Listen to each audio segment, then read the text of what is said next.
ہے، اس کی وجہ سے پھر کئی چیزوں سے اس کی حفاظت ہوتی ہے۔ ہمارے آج کے اس پروگرام میں پہلے کالر کو شامل کرتے ہیں۔ السلام علیکم۔ السلام علیکم۔ وعلیکم السلام۔ مجھے یہ پوچھنا تھا، جی ہمارے ممی ہے نا، غریب ہے بہت، ان کو وظیفہ ملتا، وظیفہ میں انہوں عمرہ نہیں کر سکتے، تو ان کو 3 بار ہمارے خالہ کرائے عمرہ، جی تو اب انہوں چاہ رہے تھے اور نہیں حج میں کو وہ فرض ہو جاتا کیا 3 بار عمرہ کرنے سے؟ جی یہ سوال تھا جی اور کچھ بھی نہیں۔ بہت شکریہ ہمیں کال کرنے کا۔ ان شاء اللہ تعالیٰ مفتی صاحب آپ کے سوال کا جواب دیں گے۔ ایک اور کالر کو اس پروگرام میں شامل کرتے ہیں۔ السلام علیکم۔ وعلیکم السلام ورحمۃ اللہ وبرکاتہ۔ سید لطیف شاہ کی وجہ جی سید لطیف شاہ صاحب، خیریت سے آپ؟ الحمدللہ، آپ کو مفتی صاحب کو بہت بہت سلام و دیوان۔ وعلیکم السلام ورحمۃ 4 اللہ دن سے وبرکاتہ۔ ملا رہا ہوں، 4 دن سے ملا رہا ہوں، روز 1 گھنٹہ ملا رہا ہوں، جی ٹائم بھی نہیں مل رہا ہمارا۔ جی آپ کا پروگرام بہت خوشی سے دیکھ رہا ہوں، سب گھر والے بھی دیکھ رہے ہیں۔ جی مفتی صاحب کے جو انداز ہے بیان کرنے کے، اللہ تعالیٰ ان کی جزائے خیر عطا فرمائے۔ آمین آمین۔ مفتی صاحب سے گزارش ہے میری کہ جیسے رمضان میں وقت نکال رہے ہیں، تو اس کی 1 گھنٹہ سادے دنوں میں اگر نکالے تو بہت بہتر رہے گا۔ ہمارا معاشرہ بہت بگڑا ہوا ہے، بہت بگڑا ہوا ہے، بہت سدھار آ جائے گا۔ اب میرا سوال یہ ہے جی کہ ماں بی بی خدیجہ الکبریٰ رضی اللہ تعالی عنہا جب دنیا سے پردہ فرمائے تھے، خاتون جنت کی کیا عمر تھی؟ جی دوسرا سوال یہ ہے کہ بی بی عائشہ صدیقہ رضی اللہ تعالی عنہا کی کیا عمر تھی جب نبی کریم صلی اللہ علیہ وسلم سے نکاح ہوا تھا؟ جی بہت بہت دعاؤں کی درخواست۔ انشاءاللہ آپ سے بھی دعاؤں کی گزارش ہے سید لطیف شاہ صاحب، بہت شکریہ ہمیں کال کرنے کا۔ انشاءاللہ تعالیٰ مفتی صاحب آپ کے دونوں سوالات کے جوابات دیں گے۔ مفتی صاحب یہ بتائیے کہ دعا میں ہاتھ اٹھانے کا طریقہ صحیح کیا ہے؟ دیکھیے، دعا میں ہاتھ اٹھانے کا صحیح طریقہ جو بیان کیا گیا ہے، ویسے دعائیں 2 قسم کی ہوتی ہیں۔ ایک روزمرہ کی دعائیں کہلاتی ہے کہ روزانہ استعمال کی، یعنی کھانے سے پہلے کی دعا ہے، کھانے کے بعد کی دعا ہے، بیت الخلاء میں جانے کے وقت کی دعا ہے، یعنی روزانہ پیش آنے والے امور سے متعلق جو دعائیں ہوتی ہے، اس کے متعلق حکم یہ ہے کہ اس میں ہاتھ نہ اٹھایا جائے، اس میں ہاتھ اٹھانے کی ضرورت نہیں۔ کھانے سے پہلے دعا پڑھ رہے ہیں تو ہاتھ اٹھانے کی ضرورت نہیں، کھانے کے بعد پڑھ رہے ہیں تو ہاتھ اٹھانے کی ضرورت نہیں۔ اسی طرح روزانہ کے جو معمولات ہوتے ہیں، ان معمولات کی جو دعائیں ہیں اس کے لیے ہاتھ اٹھانا یہ ضروری نہیں ہے، بلکہ نہیں اٹھانا چاہیے۔ اب رہا یہ کہ دیگر جو دعائیں ہیں کبھی پیش آنے والی ہیں، یا پھر رب کی بارگاہ میں التجا کو پیش کرنا ہے، رب کی بارگاہ میں دعا کرنا ہے نمازوں کے بعد جیسے کہ دعائیں ہوتی ہے، تو پھر اس کے بارے میں حکم یہ ہے، سنت طریقہ یہ ہے کہ ہاتھوں کو اٹھایا جائے۔ اب ہاتھ کیسے اٹھانا چاہیے تو اس کا طریقہ بیان کیا گیا کہ دونوں ہاتھوں کو سینے کے برابر تک اٹھایا جائے۔ ایسا نہیں کہ سینے سے بڑھ جا رہا ہے یا سر سے اٹھا رہے ہیں۔ ہاں کبھی ایک کیفیت کی بات ہے کہ آدمی دعا کے وقت رقت طاری ہو جائے اور ایک کیفیت کا غلبہ ہو جائے تو الگ معاملہ ہے، لیکن عام حالت کے اعتبار سے دونوں ہاتھوں کو سینے تک اٹھانا چاہیے، اور دونوں ہاتھوں کے درمیان کچھ نہ کچھ جو ہے سان ہونا چاہیے، کچھ نہ کچھ علیحدگی دونوں کے درمیان ہونی چاہیے، اور ہتھیلیوں کا رخ جو ہے آسمان کی طرف ہونا چاہیے۔ یہ ہاتھ اٹھانے کا طریقہ ہے دعا کرنے کے دوران۔ ایک کالر کو اس پروگرام میں شامل کرتے ہیں۔ السلام علیکم۔ لائن ڈراپ ہو گئی۔ حاضرین، گفتگو چل رہی ہے دعا کے حوالے سے۔ اگر آپ کا بھی کوئی سوال اس پروگرام میں شامل آپ کرنا چاہتے ہیں تو اسکرین پر دیے گئے نمبر پر کال کر سکتے ہیں اور اپنا سوال نوٹ کروا سکتے ہیں۔ لیکن ایک بات ذہن میں رکھیں گے، آپ ہم سے جب بھی رابطہ کرتے ہیں تو اپنے ٹی وی کا آواز کم کر کے رابطہ کریں۔ اس صاحب ایک اہم سوال یہ ہے کہ دعا کا آغاز کیسے کرنا چاہیے؟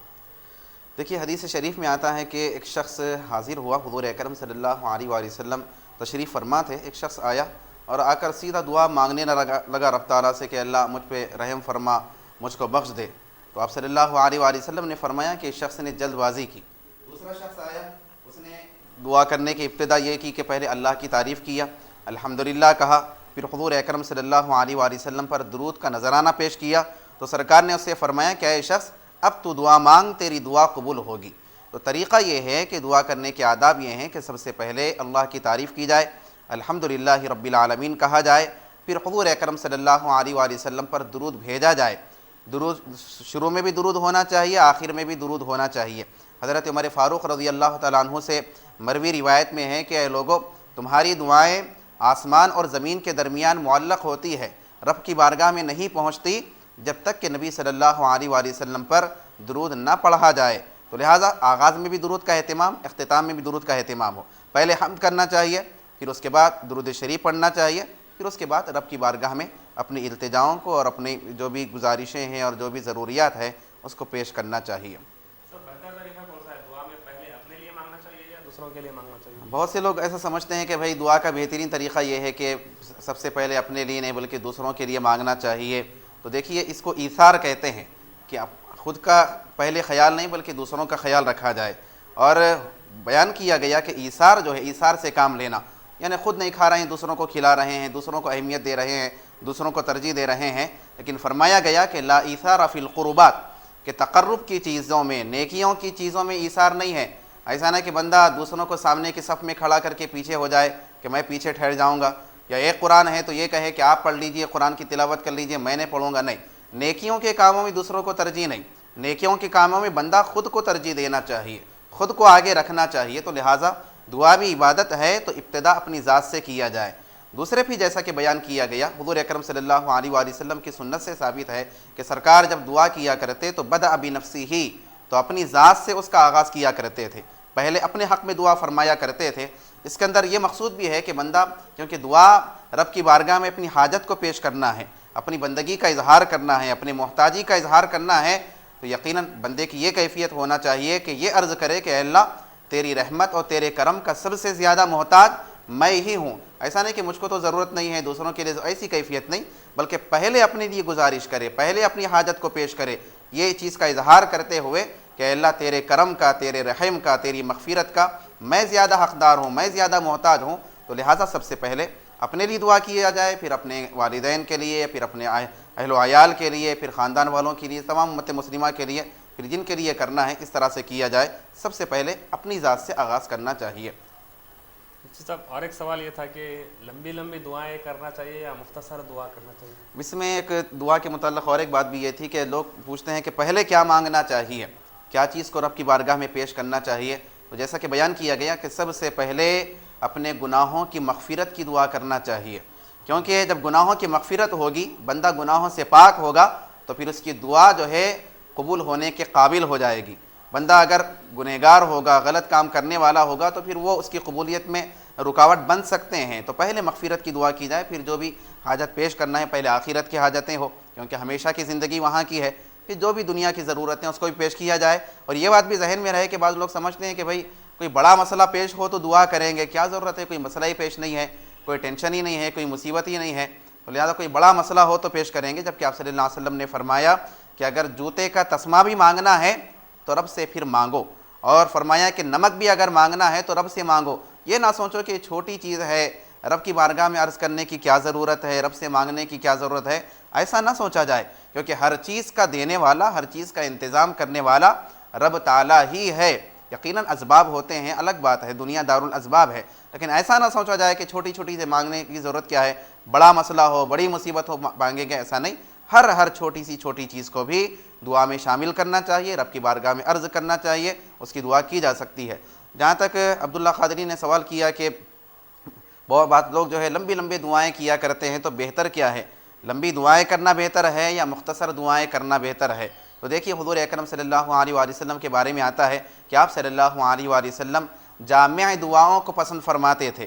جامع کہتے ہیں کہ الفاظ مختصر ہو، اس کا معنی اور مطلب زیادہ ہو، جیسا کہ حضرت ابن عباس رضی اللہ تعالیٰ عنہما کے بارے میں غالباً آتا ہے کہ اقامت کے آپ نے عرض کیا، سرکار نے فرمایا کہ اذان اور اقامت کے درمیان کا جو وقت ہوتا ہے اس درمیان میں دعا قبول ہوتی ہے۔ تو حضرت ابن عباس نے عرض کیا کہ یا رسول اللہ، تو پھر میں کیا دعا کروں اس وقت؟ تو آپ صلی اللہ علیہ وسلم نے فرمایا کہ صلی اللہ العافیہ، اللہ سے پھر عافیت مانگو اس وقت، کیونکہ جس کو عافیت مل گئی تو پھر اس کو ہر چیز مل گئی، کیونکہ عافیت کا مطلب ہے ہر چیز سے جو ہے حفاظت، نہ کوئی دنیا کی پریشانی ہے، نہ کوئی آخرت کی پریشانی ہے، نہ کوئی جسمانی مصیبتیں ہیں، نہ کوئی روحانی۔ عافیت کا لفظ ایک لفظ ہے، لیکن اگر اس کے معنی کو دیکھا جائے تو پھر اس کے اندر کئی معنی پھر اس کے اندر شامل ہوتے ہیں۔ تو آپ صلی اللہ علیہ وآلہ وسلم ایسی ہی دعاؤں کو پسند فرماتے تھے کہ جو جامع ہو، مختصر الفاظ والے ہوں اور اس کے اندر بہت سے معنی آ جائے. ایسا نہیں کہ ہر چیز کو مانگا جائے، فلاں جنت دے، جنت میں پھر ایسا محل دے، پھر اس کے اندر ایسا دے، ایسے کھڑکیاں ہو، ایسا یہ چیزوں سے پھر پسند نہیں کیا گیا. صحابی رسول کے بارے میں آتا ہے کہ ان کے فرزند غالباً صاحبزادے جو ہے دعا کر رہے تھے کہ اے اللہ میں تجھ سے جو ہے جنت کے فلاں مقام پر اس کے بازو جو ہے سفید محل کو تجھ سے مانگتا ہوں کہ جنت میں مجھے فلاں جگہ پر سفید محل ملے.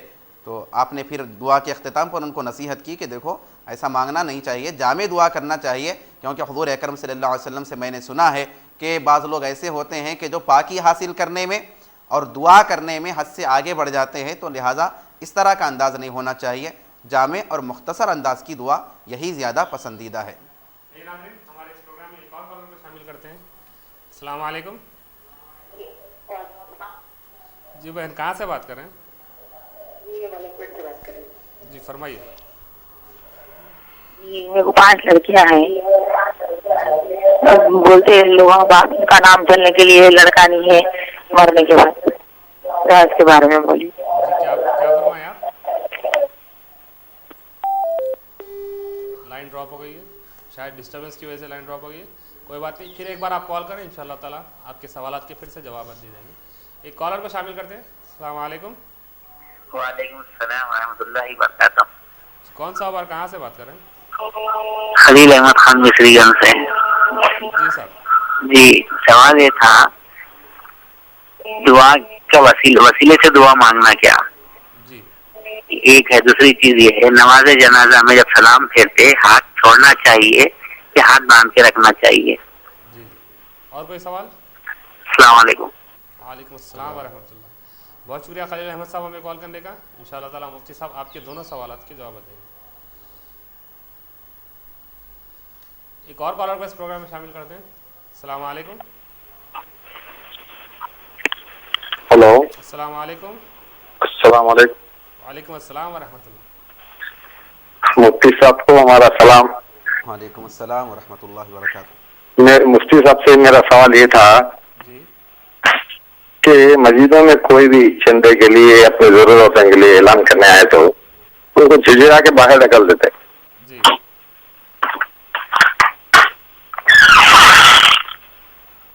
کیسا پیش آنا چاہیے؟ جی. اور کوئی سوال ہے آپ کا؟ بس کوئی سوال نہیں. بہت شکریہ ہمیں کال کرنے کا. انشاءاللہ تعالیٰ مفتی صاحب آپ کے سوال کا جواب دیں گے. ایک اور کالر کو اس پروگرام میں شامل کرتے ہیں.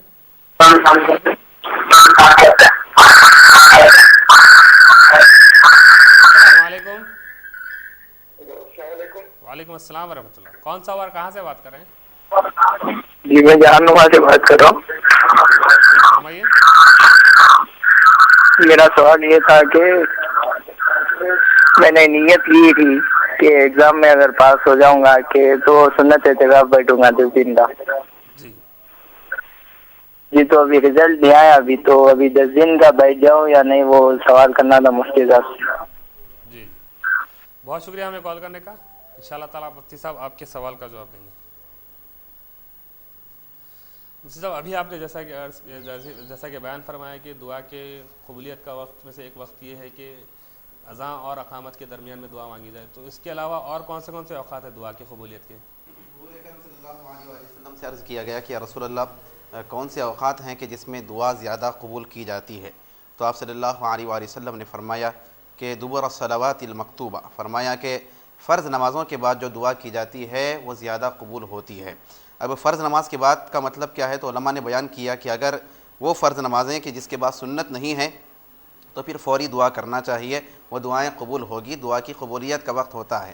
اور اگر وہ فرض ہے کہ جس کے بعد سنت نماز بھی ہے، جیسے ظہر کی نماز ہے یا پھر مغرب کی نماز ہے یا عشاء کی نماز ہے، تو پھر فرمایا گیا کہ سنت پڑھنے کے بعد دعا کرنا چاہیے، کیونکہ حدیث شریف میں آتا ہے کہ آپ صلی اللہ علیہ وسلم فرض نماز پڑھنے کے بعد سنت کے فوری شروع کر دیا کرتے تھے، فوری سنت کی ابتدا سنت شروع کر دیا کرتے تھے.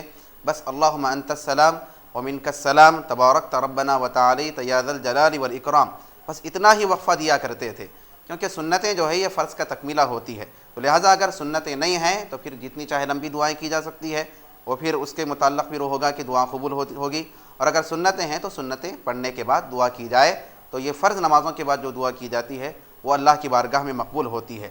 پھر اسی طرح پھر آپ صلی اللہ علیہ وسلم نے فرمایا کہ رات کے آخری حصے میں، آخری جو حصہ ہوتا ہے اس کا، یعنی 3 بجے 4 بجے کا جو وقت ہوتا ہے، اس میں جو دعائیں کی جاتی ہے سحر کے وقت میں جیسا کہ دعائیں کی جائے، تو یہ وقت بھی دعا کی قبولیت کا ہوتا ہے، رب کی رحمت جوش میں ہوتی ہے۔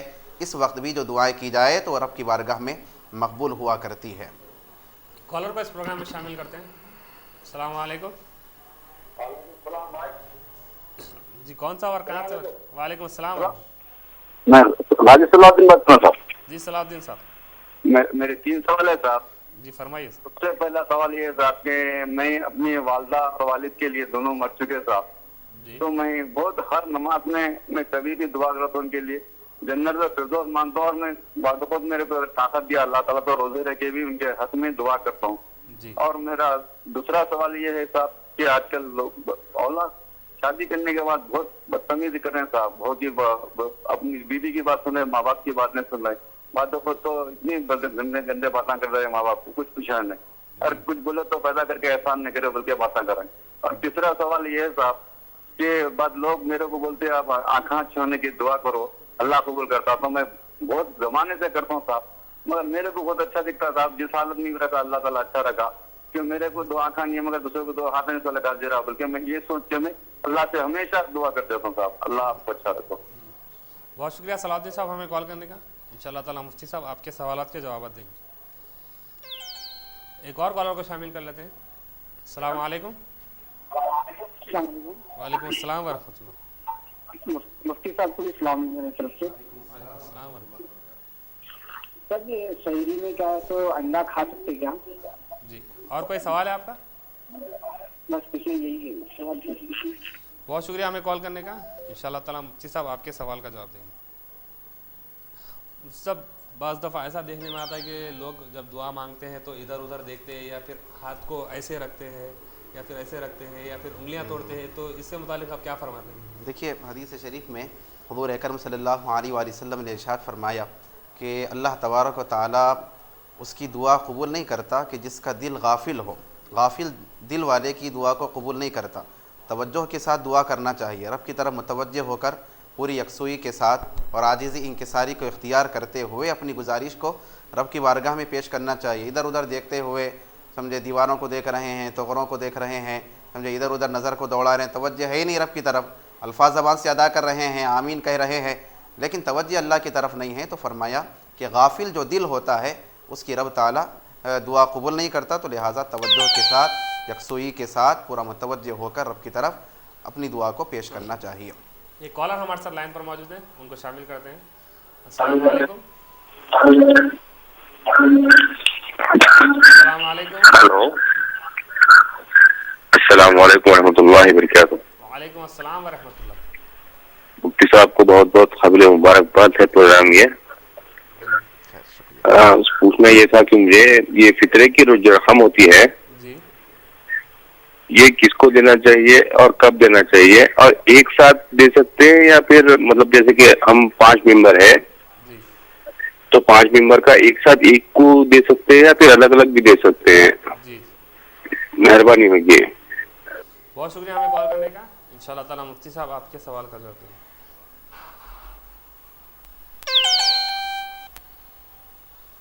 ایک اور کالر کو اس پروگرام میں شامل کرتے ہیں۔ السلام علیکم۔ وعلیکم السلام، عبداللہ بھائی خیریت سے؟ الحمدللہ۔ عبداللہ بھائی ہمارا فون ہی ریسیو نہیں کر رہا ہے۔ ایسا نہیں ہے کہ میں کسی کا جان بوجھ کر فون ریسیو نہیں کر رہا ہوں، وہ بہت زیادہ 4 دن سے میری برابر بل ہو رہی ہے مگر فون نہیں اٹھا رہے ہیں۔ تو غالباً اس ٹائم مفتی صاحب کچھ بیان فرما رہے ہوں گے یا کچھ جوابات دے رہے ہوں گے۔ برابر یہی ہو رہا ہے۔ جی تو مفتی صاحب کو روک کر فون ریسیو کرنا یہ مناسب بات تو نہیں ہے نا۔ عبداللہ بھائی پوچھنا یہ تھا کہ عیدگاہ میں عید کی 2 نمازیں ہوتی ہیں، جی اگر ہم پنجگانہ نماز کے ٹائم اگر عیدگاہ میں رہے تو کیا وہ نماز بھی ہو سکتی؟ جی اگر وہاں پر رہے عیدگاہ میں، اگر پنجگانہ کی کوئی نماز اثر ظہر مغرب کوئی سی بھی سمجھو، جی ویسے ٹائم پہ ہم عیدگاہ میں ہیں اور اگر وہ نماز پڑھ لیں جی تو کیا وہ نماز قبول ہوں گی؟ ابھی ایک دوسرا سوال یہ ہے کہ رمضان میں تو شیطان بند ہو جاتے ہیں، جی اب یہ نفسیاتی شیاطین جو ہوتے ہیں جی ان کو کیسا بند کریں گے؟ جیسا کہ ٹوپی پہنتے ہیں مگر پان گٹکا کھاتے برابر۔ جی